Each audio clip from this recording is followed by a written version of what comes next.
I would pack a lot at home or just sort of like have this weight.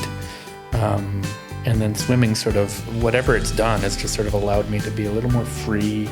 But I know how hard it is to be sitting on the couch at night at 7 o'clock at night and going, yeah, swimming, cold pool, yeah. When I go back, that good vibe that I get from swimming, that I go back home and I'm a better dad, I'm a better husband, I'm in a good mood. So the freedom to swim, the freedom to try to push myself to be better is the choice to be better than what I would otherwise be.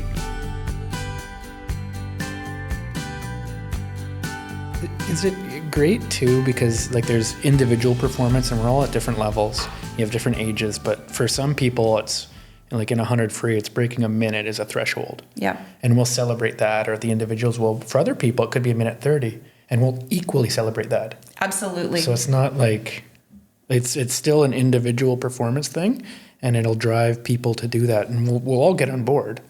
Doesn't matter who it is, we'll cheer for them. Absolutely. Yeah. I believe that. That's excellent. Like that's a fantastic point, is everybody's so supportive and really, looks after each other and builds each other up. Mm-hmm. You're right. It's whatever that other person wants. It's not what your goals are. That's for you. Mm-hmm. And I tell people that are afraid of going to swim meets or they're nervous about it, like, nobody's watching you. If we're watching you, it's because we're supporting you. Yeah. Nobody cares how well you do. That's in your head. Mm-hmm. That your success might be finishing the race or going off the block. Or showing up to the race. Just going in the first place. I'm not that guy anymore. There's a new guy. No, you are not. There's a new guy. For the listeners, we should give some context. Do you want to share the story? Then I have something. Well, let me share this, and then please share the story. Because one of the things that, one of the transformative moments for kind of swimming is life was I remember feeling terrible anxiety before races. And so in summer club, I intentionally swam a race as slow as I could. And the only person that seemed to care was my mom. and I barely made finals, but it was like, actually, it was a reality check. Because if you're just doing your best, don't worry, don't put all that weird artificial pressure on yourself. And I share that because in the context of the swim club, like what you said, Graham, I really find it energizing to say good job, or like, hey, or if you're not doing well, it's like, oh, hey, that's too bad. Or like we share the success of each other, and we share kind of if you're getting a cramp. Like I remember one practice I cramped up bad, and I didn't really appreciate it at the moment, but someone was like, oh man, you should probably have a banana. And I started eating bananas again. But it was just that little bit of shared advice and empathy, and how much of that we didn't have during this 1 in 100 year event called COVID. And so the contrast has made me appreciate a lot more, but that's maybe a good place to pause and say, for the listeners, what was going on about this race you missed, Vance? Vance. Yes, well, we already covered how hard it was for me to get back into swimming. So this was my very first event, very first swim meet in 27 years. I was super nervous, and it was 100 free, and I had myself and everybody else had me convinced that I was going to break a minute yet, and I have not yet done it. So that's what I've been chasing forever, and I'm going to try to stop soon, and maybe it'll come to me. But that was my first race, and so I was super nervous. Just every aspect of that was nerve-wracking for me. My kids have pictures of me. They were there supporting me, like biting my nails and like biting on the parka on the hoodie string. I was like super nervous, and I was supposed to be in, I can't remember, it was 8 or 1, and I went to the complete opposite side. And I just remember being behind the blocks and seeing somebody else walk up there, and I'm like, what's going on? And like, I made a mistake. And I was really, and I didn't know what was going on. The race had started. Graham, I think you were the heat ahead of me or something. But to my defense, they could have checked and said, "What lane are you in?" Because I do it with my kids now. I'm a timer and I'm an official on the kids team, and we do that. But anyways, I missed the race. But I remember you running down, and I think Garth was there, and everybody was like. We figured it out, and I was like, it was great to be supported, but I haven't lived it down since. But since last meet when someone else almost did it. Supported in the most loving way. We have now called that making that mistake. It's a Vance. Yeah, so don't do a Vance. Which I'm super proud to have that. So, but that's my story. But it was all steeped in nerves. But to go back on the whole the swimming at an older age, we were all mature. There was lots of advice. There was lots of wisdom shared after it was over. Sometimes I see my kids do in the kids swimming, and kids are just poking fun at each other, or they're not supportive. So that's the cool thing about being in a master's club. It's like, there's just wisdom and a maturity about it, which is really cool. So I'm proud that I missed that race. I haven't swam 50 fly as fast since. Like, I think when I swam that, and I'll never get 50 fly. I think I was 30 something point something, because I swam in complete anger, and it was like literally 2 events after. And I know I'm not a butterflyer either, but I swam that race pretty fast. The revenge It was race. my redemption swim. I should have never swam it since. But isn't that why we do it though? It's that it's the anticipation, and you kind of get overwhelmed potentially. Yeah. It's the anticipation. It's the build up. It's the weeks or months or years of preparation for one moment, right? Like, and then you get behind the blocks or the wrong block. Yeah. And like that's the part. That's when you're living. Yeah. They blow that whistle and you either step on the block. Yeah. Or in backstroke, they blow that whistle and you go underwater, you get that silence for a minute. Yeah. Maybe a couple seconds, like that quiet. Yeah. And you're ready to go. And so, we're older and we're not probably going as fast as we did in the past. That's okay. But it's still that feeling. Yeah. Kind of live for it. Yeah. Fully alive. Yeah. Well, and it's a thing that people don't expect. I hear that so much as a coach of when we go to swim meets of I feel sick, that butterflies in my stomach feeling, I'm like 45, 50, 60 years old. Why do I still have this? But that's the competitive piece, and that's the nerves and the experience, and then the accomplishment. Right? When you come out the other side and those butterflies are magically gone, and you've done the race and you've got XYZ time, and check the box. So that's what living through that process is all about.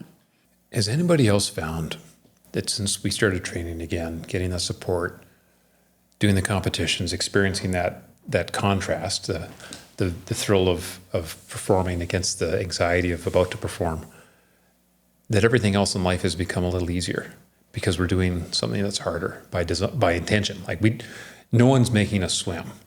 Like we voluntarily show up. Whereas as kids, you're kind of like, there's this pressure to you have to go because your parents have dropped you off there and you don't have any way to get back. But, I find tremendous freedom in, like, if I didn't like it, I could just get out. Like as an adult, like there's no one going to arrest me and no one's going to kick me out of the house because I didn't show up to practice for the rest of the season. And it's like this almost freedom that defies any sort of prior kind of conception of doing hard things. The power to choose. And then choosing hard but not harmful anyways. Mm-hmm. Choosing difficult but not damaging anyways. And then the spillover into the rest of my life has been phenomenal because I'm like supercharged now for everything else. I don't know if you've had that experience. Well, we're sitting here right now because how charged you are, but we're in a podcast. That's a good example. Yeah. I'm just riding your wake, buddy. Yeah. Has it made it, your initial bit was, has it made it easier? I don't think it's made it easier. It may have clicked it back into focus though, where it's the things that we do and the effort or what we put into it is, at the end of the day in swimming, it's what you put into it, you get out of to whatever degree. And then talent adds a little bit to that as well. But you only do that, you put that into our lives or our careers as well, is you kind of go for it. I think I agree. I think it keeps our eyes open. Where you're open to other experiences and open to try other things, and just giving yourself a shot to the permission to go back and do something that you really enjoyed and to remember that you really enjoyed opens your eyes to look around and go, what else is out there? What else should I be trying or taking a look at, or, whatever else? What did I pass on? Yeah. I could give a shot. Yeah. Yeah. I think one of the things that's hardest, like one of the super hardest things that I deal with as a coach with adults all the time, though, is that commitment, right? And we all have this because our lives are busy. I get paid to be there, so I don't have any trouble showing up, right? If I don't show up, I don't get paid.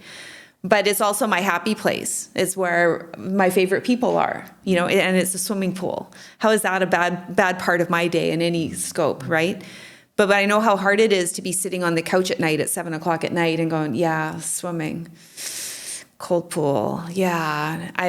How hard that is. And no matter how motivated we might be as adults and how much you might enjoy it and understand the benefit, how hard it is to get there, to make that impetus.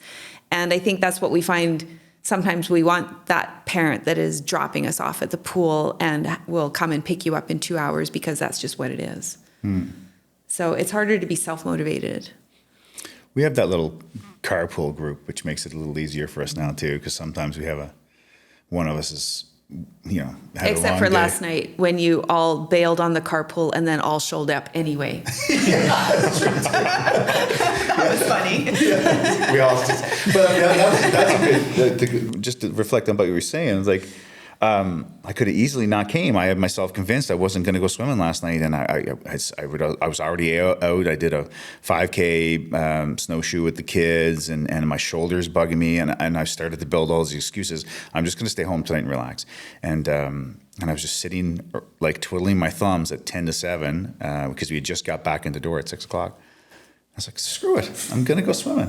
And I just texted everybody. I did text everybody, I'm going swimming now. I changed my mind. If anyone wants to ride, we can go. But everybody had all left at that point. And it was a great decision. I felt like $1,000,000 and I slept like a baby last night.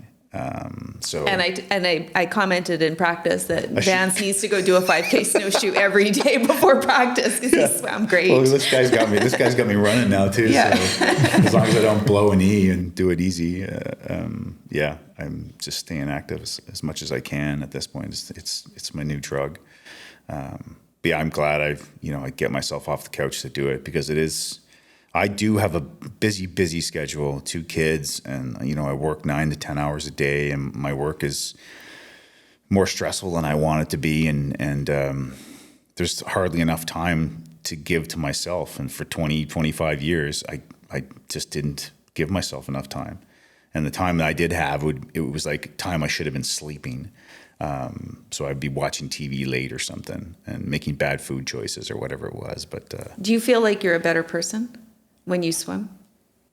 I feel like I'm better to myself. Okay. Yeah. Like I'm doing. When I'm swimming, I know I'm doing something for myself. So yeah, I guess I feel like I'm a better person, and that translates when I go back. That good vibe that I get from swimming, that I go back home and I'm a better dad. I'm a better husband. I'm in a good mood because I get grumpy and cranky, and just because I'm stressed, and I get quiet and I get depressed and I struggle with mental health and all that stuff. But there's some release, and that it could be like I could explore new things like running or biking, and get that feeling again. And I'm going to get out of my own way and make time for that stuff. It's a long-winded way of saying yes.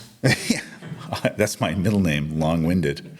Are you? No, same thing. Like when you were starting, it was sort of, in my mind, I was going, okay, grumpy. I think before swimming, I found myself more grumpy. And I would pack a lot at home or just sort of like have this weight. And then swimming sort of, whatever it's done, has just sort of allowed me to be a little more free, a little more engaged at home, I hope.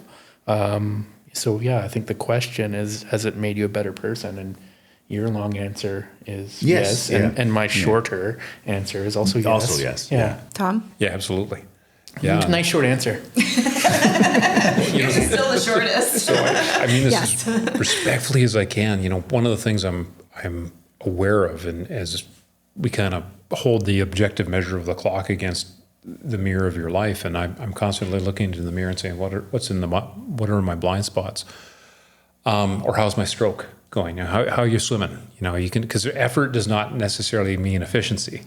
And I think there's all these kind of universal truths that are counterintuitive sometimes until you actually start really reflecting on how's that working for you.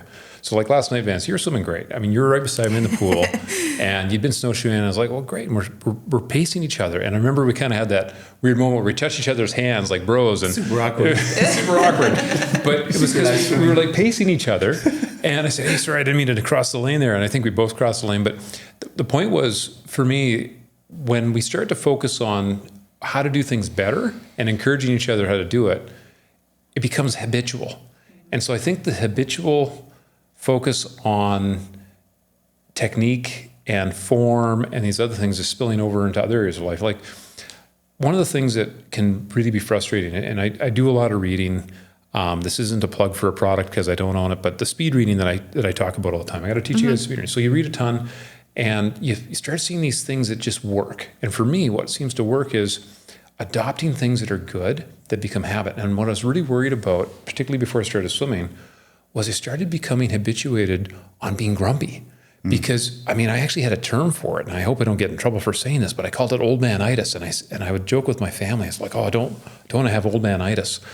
And because you do get stressed and you get into these ruts.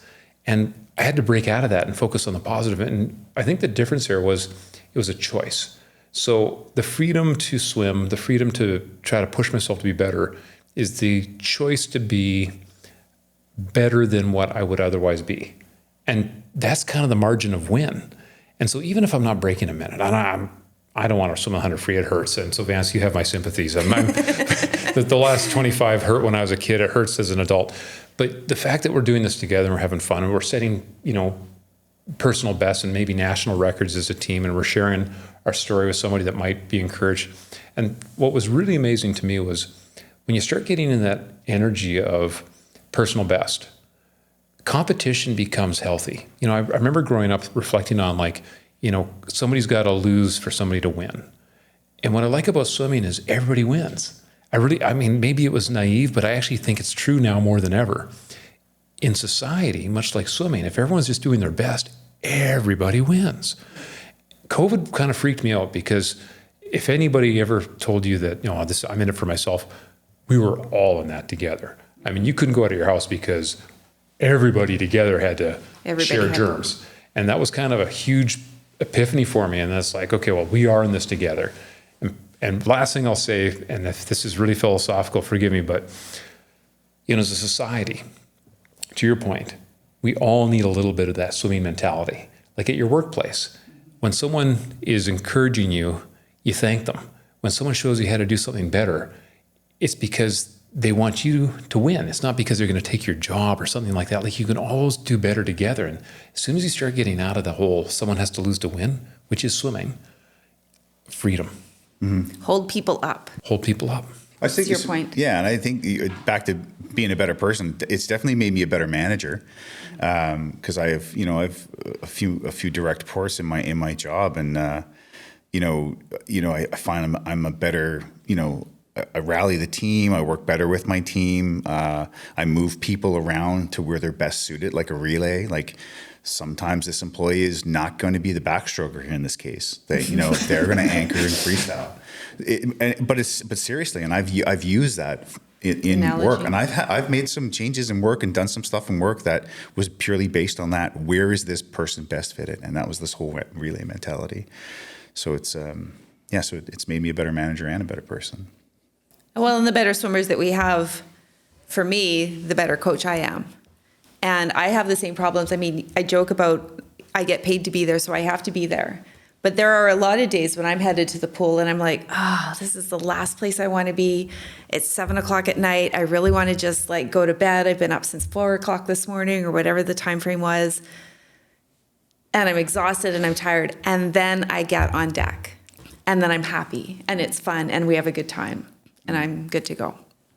Does anybody else like the smell of chlorine? Like the next day, this is not gross or anything, but maybe it is. After swimming, I go home, I don't shower, and I wake up the next day, and in my hands and everything smells like chlorine, and it's soothing to me. Yeah, and then I'll shower, and then I don't smell like chlorine anymore, and then I go swimming again. But yeah, the smell of chlorine, and maybe it's nostalgic too. It reminds me of when I was a kid. But I do like better than smelling like a hockey bag. Yeah. Better than dance shoes. I wash my trunks with randomly. It's not like my nephew's hockey bags in my shed, and my whole shed smells like a hockey bag. Yeah, cheap sport too, unless you buy tech suits. But. Yeah, well, it's interesting in terms of like sport safety and safety in sport. With the benefit of a bit of further reflection, I'm grateful now, but at the time I was unhappy about it. My parents didn't want me playing contact sports. So that was another reason why I got into swimming. Swimming was a sport where I was not likely to suffer concussion. Although I did hit the wall in the backstroke a couple of times, but it is a low impact sport. It's interesting how the buoyancy of the water has just been great on the joints. Like I don't know, like to roll the clock back 20 years. I mean, I don't know if 3 hours a week is like the magic number, or 5 hours a week is, or 1 hour a week. Probably not 1 hour, but a couple hours a week in the pool, and some different choices around diet and some of that fun stuff, and also hearing from each of you what's working for you in terms of your diet, like bananas and cramping. Thank you, that's a miracle. But lots of fun. I find I got back into swimming as well because it was the whole gravity thing, and I was just getting older. I liked running and all that, and I just had an epiphany actually. When I got into swimming, it's easy on your joints. So when I ran in my 30s and my knees hurt and my hip hurt, but I just thought about it because I went running with Garth last week, and he coached me through the whole half hour, and I felt amazing. So it's less about the gravity thing and more about the coaching needs to translate everywhere else. So I could probably run at this age and not injure myself, but I need to do it right. But when I got into swimming, I say put fins on, Vance. Yes, I know. Anders is also chirping in my ear all the time. So, and it's worked for me, right? So I'm taking the lessons I'm learning from running, applying those, and now I can go into other things where I would say that I can't do that because I'm 48 years old. Now, I'm not going to join a contact football team or do rugby again, but running and biking for sure. Well, as your friend, I'd say those contact sports are ill-advised anyways, but I see your creative director is probably going to need to take a tech break for card upload and things like that. But before we do break, I really wanted to just pause for a moment and say the viewers probably want to know who this amazing Garth fellow is. And there's been a fellow named Anders, and I want to share that they are going to be coming to this show soon. And Garth, can't wait for you to share your story. Garth, he's off camera right now, but thanks for coming tonight. We just love you so much. I use that L word. There we go. Dangerous thing to do. But we really care about you, and so grateful for your support. And Anders, possibly the most fascinating cold water swimmer you've ever met. We could call him Dos Equis of the swimming world. Most interesting, and really excited to hear his journey as well. And so when you mentioned Garth and his encouragement in his running, bit of context, and hope the viewers are excited to meet him. Yes, certainly. Looking forward to that one too. Are we gonna do that?